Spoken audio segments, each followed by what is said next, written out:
What's going on, everybody, and welcome back to Comic Breakdown. If you are new to the channel, do me a favor, hit that sub button, hit that notification bell, make sure you're not missing any of the awesome content we have coming out. And with this video, we are jumping into Titans United. This will be issue number 5 of 7. If you haven't been keeping up with this line, go ahead, check out the link in my description as well as the top of this video. It is going to get you completely caught up on this entire run. And as we dive into this issue, we are picking up with Black Zero. After Superboy had been experimented on by Commander, the sister of Starfire, using him as the main driving force as she makes an invasion on all of Earth. And this issue is dropping us directly into the fray. Be sure to buy the comic, support the industry, and with that being said, let's dive into this breakdown. Alright gang, so as we dive into issue number 5, we are picking up right in the middle of the fray.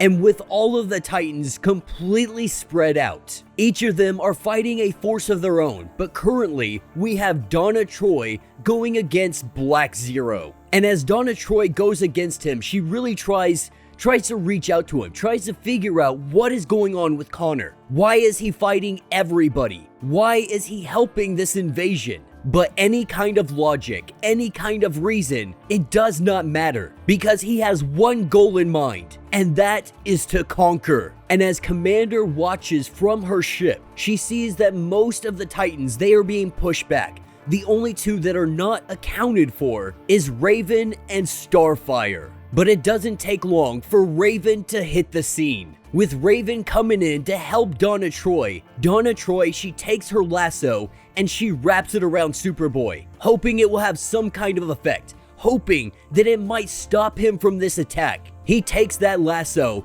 and he throws Donna Troy directly into a brick wall. With Donna Troy now on the ground, it is Raven's turn. Raven letting Superboy know that he has gone too far, that he needs to stop this crusade he is on before anybody else gets hurt. With Black Zero being very arrogant, he goes in to charge Raven. And even Raven lets him know, you're gonna put your Kryptonian powers against my magic. You know this is a fight that you could never win. But Black Zero, he thinks otherwise. Charging at full force against Raven, Raven uses her magic and it transports her into his mind to find out what is really going on inside of him, how he got this way, hoping maybe she can break him free. And as she looks around, at first she believes this is Krypton, but after a couple of moments, this is when she realizes this is Tamaranean. This is the home planet of Starfire and Commander. And what we are seeing are memories of the early days, when the two of them, those two sisters, were just playing out in the wilderness,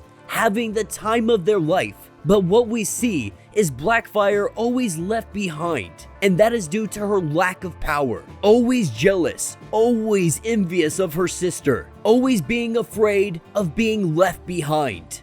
And while Raven is observing all of this going on, this is where Connor shows up. Whatever part of his consciousness is still inside of there, showing up, and he really does feel for Blackfire. Because if anybody else can understand where she comes from, understand everything that she has had to live with, it would be Connor. And what Connor is showing her is walking through the shoes of Commander, seeing how life was for her, growing up always in the shadow of her sister, never being good enough and always coming second to her sister. For Commander, it was a lifetime of shame, of building up all of this remorse. And Starfire was seen as the champion, the hero of their planet. But when the invasion came, when their homeworld was destroyed, Starfire was on Earth. When the Citadel burned down every one of their buildings, Commander feels like her sister abandoned her own people. Now Raven really tries to let Superboy know that she was being betrayed by her own sister, and this was all for the grasp of power.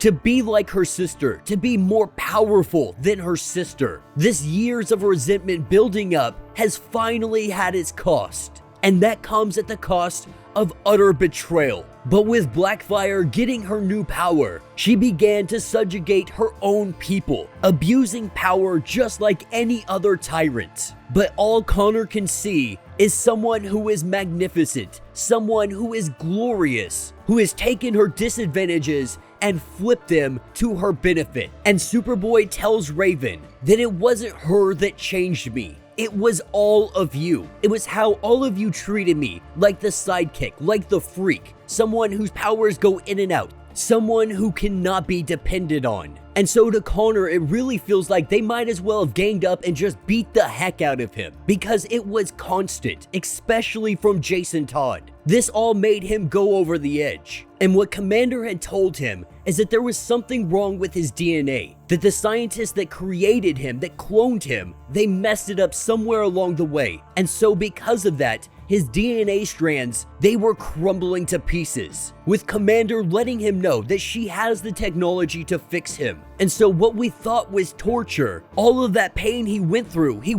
very willingly. And that is because he wanted to reach his true potential. He wanted to stop being seen as the freak. He wanted to show everybody exactly what he could do. And with him being done with this little conversation, he breaks out of whatever Raven has him in this dream state inside of his consciousness. He breaks out of it. And with us back in reality, Raven tries to let him know that all of us, we are stronger together.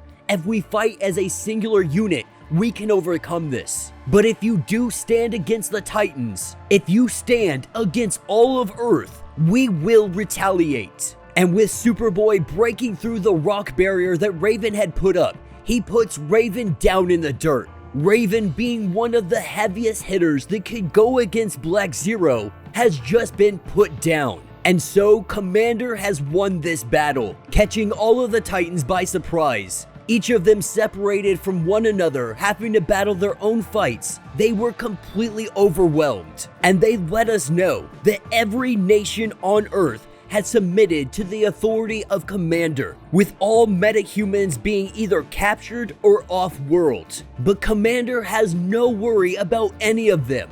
No worry even about Superman. Her biggest concern is her sister. Where is Starfire? One of the few individuals that is left unaccounted for. Starfire is currently wounded, surrounded by fire after she fell from the sky. But she might be the last and only hope for all of Earth. And that will be the end of this issue. Alright guys, so with this issue, I am really enjoying where the story is going. I wasn't really the biggest fan in the beginning, but this is definitely more fun than Teen Titans Academy. And what we are really seeing is Commander having that envy, having that resentment, having that jealousy for her sister after all of these years. She has come to invade Earth to really flaunt her power, to show, look what I can do. Not only that, you were away when our planet got attacked. You were away on Earth. And so because of that, I am going to wage war on the planet that you were protecting. Now, I do think it's kind of a plot armor to just throw in, oh yeah, by the way, we were able to capture every single metahuman unless they're off planet. The reality of that to me just seems absolutely ludicrous. Even with Black Zero, even with all of her armies, even with them catching them by surprise, I don't see the realistic aspect of this army being able to invade Earth and nobody does anything, or nobody can do anything.